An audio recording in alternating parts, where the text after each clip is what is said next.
I'm Jeanette, and we're here to make sure that you're going to have a healthy lifestyle through education, cooking demonstrations, and fitness workshops, all sponsored by the Junior League.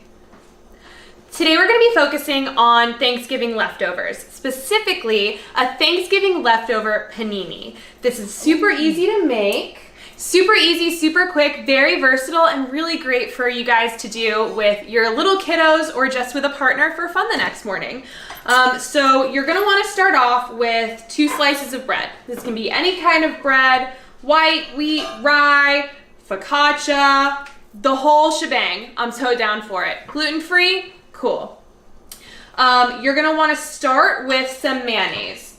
I don't know about you guys, but when it comes to Thanksgiving leftovers, the mayonnaise is just like the game changer for me. Best thing ever. I know. It's not throughout the rest of the year, typically, but you know, the turkey just kind of gets a little bit dry when it sits in the fridge for a little bit too long, so you gotta add as much moisture as you can. So we're actually going to be doing mayonnaise on the inside and the outside, but I will be saving that surprise for later. Ooh. So after you lay that nice thick layer of mayonnaise on it, we'll just top it off with some cheese. Now what we have here is some Swiss cheese, which is a really great option because it's a little bit tart and it's going to be going with our cranberry sauce too. So that's going to complement each other really well. However, if you have another cheese preference, you can do whatever you want. Gouda, Gruyere, what were some We were talking about we could do brie, but we'd want to do more of a hard bread with that. Right. So you can make like little, almost like turkey sliders, which that could be kind of fun. That would Make be little fun. small ones. Yeah, I like that idea. Yeah, you can just use the same ingredients and just infuse your personality into it. So once you lay the cheese, I want to put the cranberry sauce on. Just because I don't want the cranberry to make the other side of the bread too soggy, especially when it goes back into our pan. So I'm gonna put just a nice little layer. You don't wanna get too aggressive with it, but just enough to cover the cheese. That looks delicious. Yes, do you have a spoon? Perfect, go at it. I mean, to have cranberry with turkey, all that stuff you have from the night before, and then have the next day a different way to keep the food, just keep making new ideas with it. Love it. The gift that keeps on giving, really. Absolutely. Okay, then right after the cranberry, we're gonna lay on some turkey slices, shredded, however you guys had it. It doesn't even have to be turkey. If you're a family that doesn't do turkey, you do ham, you do ham. Like I said, super versatile. Make it with whatever preferences you and your family have. Yum. All right. Turkey, gobble, gobble.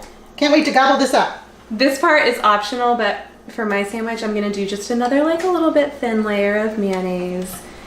Just keep the moistness going. Apologies if you don't like that word. And I actually did mine earlier because I love it! Because I thought it was supposed to be too. Ahead of the game. I'm a fan. But that's okay. You can do it with or without. Yep. We're gonna do with. Oh, and you know what might be also a fun topping? Just thinking of this off the top of my head. Honey mustard might be a fun one for this as well. Okay, so we're gonna put our sandwich together. I like to press it just because I want everything to meld together so it's a little bit easier to flip because I just like never really know what's gonna happen in the pan. And then more mayonnaise. I feel like this is a mom secret. I'm not a mom. But whenever my mom made grilled cheese for me growing up, she always put mayonnaise on the outside instead of butter because it made the outside a lot more crispy and it burned significantly less often. Oh, I like that idea. I've been doing that with all of my breakfast paninis with my friends and with any type of pressed sandwich that I make since then, and it makes all the difference. I will never go back. So trying that tomorrow. Love it. Trying it tomorrow. On it. So what we have right here, we have 2 pans. They're already a little bit warmed up. We wanted to keep it on low because we don't want to put the mayonnaise back on there and have it just spit back and burn aggressively. So you just want to place it face down. The mayonnaise is going to serve as the grease of the pan, so you don't have to worry about a pre-grease. And there's a little bit of a sizzle, not too aggressive. And you always want to face it away from you when you put it down in the pan. That always helps. Good tip. If you have a panini press, use the panini press. I don't have a panini press. But what a lot of us do have is a big pan and a smaller pan. And so instead of making a panini, we can make a flattened or smushed, sorry, or pressed sandwich. So I'm going to place that smaller one on top of my sandwich, give it a little bit of elbow grease, give it a little bit of strength, but you don't want to leave it there too long. But we do want to make sure that our cheese is melting, that our mayonnaise on the outside is there enough to crisp up, but not too long to turn it too brown or to burn it. So what do you say, about 15, 20 seconds? 15, 20 seconds before the check. And I'm gonna use this spatula just to check my progress. And what are we looking for? I'm looking for just a light brown, yeah. So we got a little bit more time on this one. I'm gonna turn this up. Do we put this back on? I'm gonna put this back on. And you know, if you want, we can do one of these just to make sure the cheese gets extra melty. We can trap a little bit of the heat in there. Why don't we try one of each? Okay. That way we can see what happens. Yes, okay. I like that. What degree is it on? We started on low because I was a little bit nervous, and then I moved it up to medium low. It's much better to keep it on here low and slow than hot and fast, because not many people like the burn. You can always increase a little bit of heat, but then but if it gets too hot, you can't take it back. You can't go back. No. So if you're by the numbers, well, some of them on the stoves have like, instead of they just have low, medium, high, you kind of want to go like right about like where the 5 is. If you have like where it says 3, 5, and 7, like this one has, and put it right about the 5. That makes it a little bit easier. Okay, I can hear mine sizzling over here. I have a pretty color. Okay, so right before I flip it, you want to make sure that you mayo the other side because we want, obviously, uniformity in color and in crispness. You probably can't get as much as before because of the hot pan. Do what you can. And just be careful when you are putting the mayo on while it's in the pan. Just keep your hand up a little bit and the knife kind of down at a pointed. And this way you don't touch the pan with your wrist or your arm or anything, because that's not what you want to start dinner out with. And boop, we are ready to go. All right. Mayo is good. Flipping is the hardest for me, not the hardest for Jeanette. Okay, so you want to hold the pan, take the spatula underneath, this way you have control of it, and just kind of turn your wrist. Ah! That works. I'm still nervous. Okay, so I'm just gonna press it a little bit more. And you can look at the cranberry. If you can see that cranberry in there, you see how it's melting on the side? Oh, yeah, so pretty. So good. Look at that. See that cranberry melting on with the Swiss? Looking good. Looking good. Since I already pressed it on the other side, I think I'm going to dedicate more of my time to trying to melt the cheese. So this is where I'm hanging out for a little. Jeanette is participating in our science experiment to see how the cheese is turned out. Right. And if you notice, because I pressed it more, mine had a little more crispiness and toasty on the bread, where when she covered it, it was kind of a lighter color. Yeah. So it just depends on your taste. I mean, if you don't really want that kind of crispy, toasty taste, then just cover it like Susie did. Or if you want, I like my stuff nice and crispy, so hit pressing away. Very important question. Are you a middle cutter or a diagonal cutter? I was going to ask you that. No! I was kind of curious. Uh-oh. Because it's funny, with these type of sandwiches, I would probably do a middle. If this was like, say, like a peanut butter and jelly, I would do triangle. I don't know why. I think it's because my mom used to make it with triangles. Yeah, that's like a very, I just have a lot of distinct memories of a lot of kids in daycare that had diagonal peanut butter. Diagonal peanut butter. Well, that was me. Also, obviously the grilled cheese has to be cut diagonal for the tomato soup. Now, if you kind of see how the smoking comes right here, that means your heat is too high. So then you're going to take it back down because you obviously don't want to burn it, because see how mine's kind of toasting a little bit? And I'm probably going to turn it because it's going to stick, and I have a feeling it's going to be a little toasty. Here we go. And yes, this is why you have to watch the heat, because if you start seeing the smokiness, Just like this, and this happens when you cook. And even the best cooks I know, this happens. If you start talking, you're not paying attention. Yeah. And you got to watch the heat. The heat's the important thing. Remember how we said that when you take the heat up, you can't take it back? Example number 1, science. I love it. Okay, would you mind passing me a plate? Of course. Okay. All right. I'm ready to serve up. Yours looks nice, and look at nice, lightly brown. I like the light brown. And luckily, I like my stuff a little toasty and crispy, so that's okay. Because I'm thinking, you know what? With that right there, I could put a little cranberry on that. Oh, you won't cover that right up. Yes. Because you know what? Cranberry makes everything good. It's good. So that way, boom. Toasty? I don't see toasty. I see cranberries here. Look at that. Awesome. Okay. Now So it's just pretty. you do yours middle. I'll do mine diagonal. Diagonal, We'll okay. plate. We'll have some variety in our plating. All right. I just want to wipe off this. Well, we'll go with it. It goes with. Okay, I'm doing diagonal. Or you doing? I'm doing diagonal. Okay, and I'm doing Middle. middle. So believe it or not, when you cut something, you never want to saw it because it makes it. If you just go straight down and pull back, perfect cut, just like that. And then if you turn it just a little bit like that at diagonal, how she'll have it. She has hers nice and toasted on, like on top. Then you can put like anything you want in here, left over from yesterday. You can make a little salad or some nice little vegetables or maybe a little treat or something. Absolutely. And put it in there too. And you want to make your food look pretty. Yes. Because then everybody's more likely to eat it. Yes.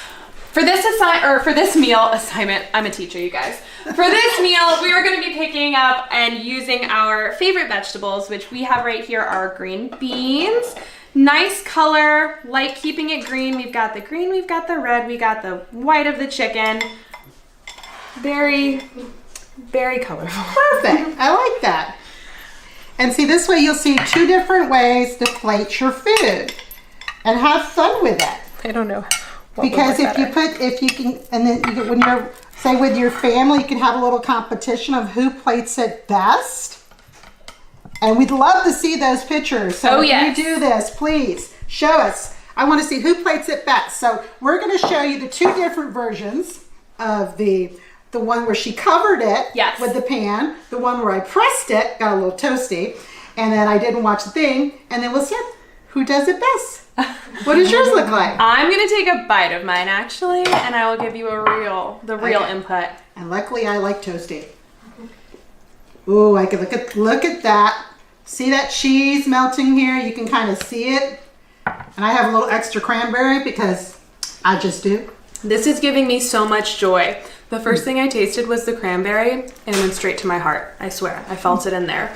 And you know what is great about this is it's so versatile, as we were saying in the beginning, not only with the ingredients that you can use, but make this a breakfast panini. Throw some bacon on it, throw an egg on it, game changer.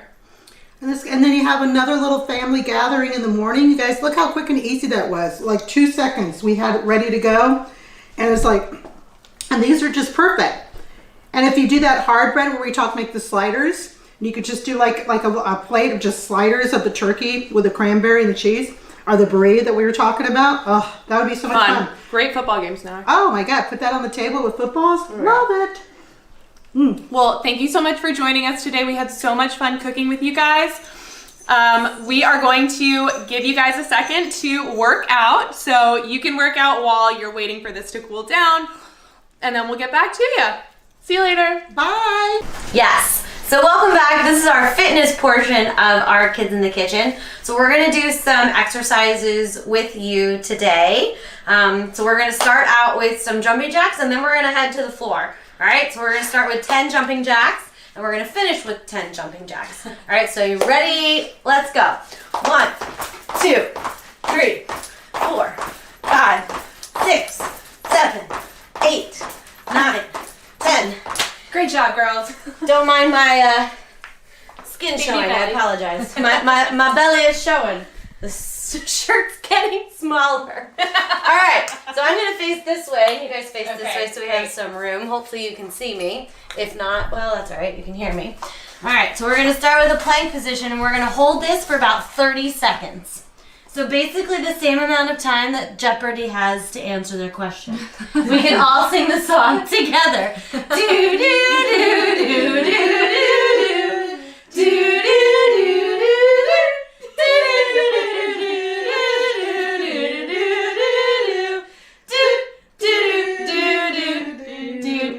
Dude. Yeah, that's about. All right, and we're done. Okay. All right, now we're gonna stay down here, and we're gonna do some leg lifts in the plank position. All right, so go back to the plank, and you're gonna do right, left, right, left. We'll do this about 10 times. And this works your core, so all of these work your core.